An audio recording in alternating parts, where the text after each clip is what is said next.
ನಮಸ್ತೆ ಕರ್ನಾಟಕ. ನಾನು ನಿಮ್ಮ ಹರೀಶ್.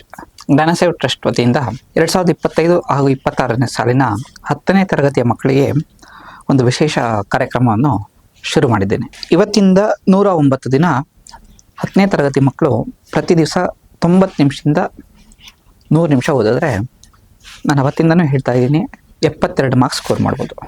ಎಷ್ಟಕ್ಕೆ? 80ಕ್ಕೆ ಪ್ರತಿ ಒಂದು ಸಬ್ಜೆಕ್ಟಲ್ಲೂ. ಇವತ್ತು ಬಂದ್ಬಿಟ್ಟು ಮ್ಯಾಥ್ಸ್ ಲೆಸನ್ಸ್ನ ಹೇಗೆ ಪ್ರಿಪೇರ್ ಆಗಬೇಕು, ಡೈಲಿ ಅಂದರೆ ಏನು ಎಷ್ಟು ಅವರ್ ಇಡಬೇಕು ಆಗುತ್ತೆ, ನೀವು ಅಷ್ಟು ಅವರ್ಸ್ ಇಟ್ಟರೆ ಆ ಸಬ್ಜೆಕ್ಟಲ್ಲಿ ಆ ಲೆಸನಲ್ಲಿ ಅದಕ್ಕೆ ಆ ಪ್ರಿಪ್ರೇಷನ್ಸ್ ಹೇಗಿರಬೇಕು ಅಂತ ಹೇಳ್ಕೊಡ್ತೀನಿ. ಮ್ಯಾಥ್ಸಲ್ಲಿ ಎಷ್ಟು ಲೆಸನ್ ಇದೆ? ಟೋಟಲ್ ಆಗಿ 14 ಲೆಸನ್ ಇದೆ. ಮೊದಲನೇದು ಯಾವುದು? Real numbers. ರಿಯಲ್ ನಂಬರ್ಸ್ಗೆ ಎಷ್ಟು ಅವರ್ ಇಡಬೇಕು? ರಿಯಲ್ ನಂಬರ್ಸ್ ಅಂದರೆ ಏನು? ಬೇಸಿಕಲಿ ನಂಬರ್ಸ್ ಬಗ್ಗೆ ತಿಳ್ಕೊತಾ ಹೋಗ್ತಾ ಇದ್ದೀವಿ. ಓಕೆ, ಸೊ ಇದಕ್ಕೆ ನಾನು ಹೇಗೆ ಪ್ರಿಪೇರ್ ಆಗಬೇಕು ಅಂತ ಹೇಳ್ಕೊಡ್ತಾ ಇದ್ದೀನಿ ಅಂತ ಹೇಳಿದ್ರೆ, ಮೊದಲನೇದು ಒಂದು ಮೈಂಡ್ ಮ್ಯಾಪ್ ಕ್ರಿಯೇಟ್ ಮಾಡ್ಕೋಬೇಕು.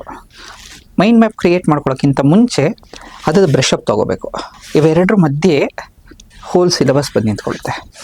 ರಿಯಲ್ ನಂಬರ್ಸ್ ಬ್ರಷ್ ಅಪ್ಪಲ್ಲಿ ಏನೇನಿರುತ್ತೆ? What is natural numbers, what is even numbers, what is odd numbers, ಹೀಗೆ ಬರ್ತಾ ಹೋಗುತ್ತೆ.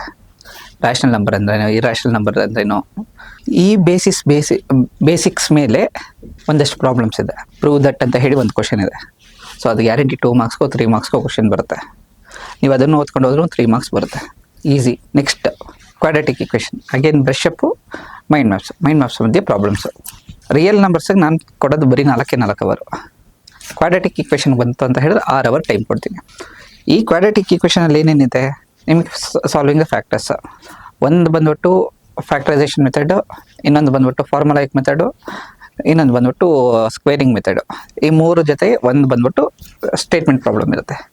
ಆ್ಯಂಡ್ ಲಾಸ್ಟ್ 6 years ಪೇಪರ್ಸ್ ತೆಗೆದು ನೋಡಿದ್ರೆ ನಿಮಗೆ ಪ್ರತಿ ಸತಿನೂ ಸಿಗೋದು ಯಾವುದು ಅಂತ ಹೇಳಿದ್ರೆ, ಒಂದು 3 ಮಾರ್ಕ್ಸ್ ಒಂದು ಸ್ಟೇಟ್ಮೆಂಟ್ ಪ್ರಾಬ್ಲಮ್ ಇದ್ದೇ ಇರುತ್ತೆ. ಅದು ಟೆಕ್ಸ್ಟ್ ಬುಕ್ಕಲ್ಲಿ ಸಾಲ್ವ್ ಎಕ್ಸಾಮ್ಸ್ ಇರುತ್ತೆ. ಇಲ್ಲ ಅಂತ ಹೇಳಿದ್ರೆ ಎಕ್ಸಸೈಸ್ ಪ್ರಾಬ್ಲಮ್ಸ್ ಇರುತ್ತೆ. Next polynomials. ಅಗೇನ್ ಪಾಲಿನಾಮಿಲ್ಸಲ್ಲೂ ಅಷ್ಟೇ, ಇದಕ್ಕೊಂದು 6 ಅವರ್ಸ್ ಟೈಮ್ ಕೊಡ್ತೀನಿ. ನೆಕ್ಸ್ಟ್ ಲೀನಿಯರ್ ಇಕ್ವೇಷನ್ಸ್, ಇದಕ್ಕೊಂದು 6 hours. Arithmetic progression 4 hours. Trigonometry 4 hours. Applications of trigonometry 2 hours. Triangles 4 hours. Circles 4 hours. Statistics 4 hours. Probability 2 hours. Surface area and volumes 4 hours. Coordinate geometry 6 hours. Areas related to circles 6 hours. So ಇದಿಷ್ಟು ಓದೋದ್ರಿಂದ ಅಂದರೆ ನಾನು ಇವಾಗ 4 hours 6 hours 2 hours ಈ ಥರ ಹೇಳ್ತಾ ಹೋದ್ನಲ್ಲ, ಇದು ಎಷ್ಟು ಅವರ್ ಇದಾಗುತ್ತೆ ಅಂತ ಹೇಳಿದ್ರೆ 66 ಅವರ್ಸು. ನಮಗೆ ಇರೋದು ಎಷ್ಟು? 109 ದಿವಸ. 109 ದಿವಸದಲ್ಲಿ 66 ಅವರ್ ಮ್ಯಾಥ್ಸ್ಗೆ ಇಡಬೇಕು. ಇವಾಗ ನಿಮ್ಮ ಕ್ವಶನ್ ಇರುತ್ತೆ, ಸರ್ ಡೈಲಿ ಏನೋ ಬರೀ 90 ಮಿನಿಟ್ಸ್ ಓದಿ ಅಂತ ಹೇಳಿದ್ರೆ, ಅಂದರೆ 1.5 ಅವರು.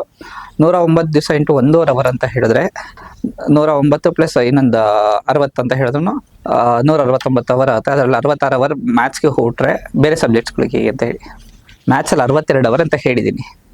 ಬಟ್ ನಾನು ಕ್ಲಾಸಸ್ ಸ್ಟಾರ್ಟ್ ಮಾಡಿದ್ಮೇಲೆ ಈ 62 ಅವರ್ ಇರೋದು 30 ಅವರ್ಗೆ ತಂದು ನಿಲ್ಲಿಸ್ತೀನಿ.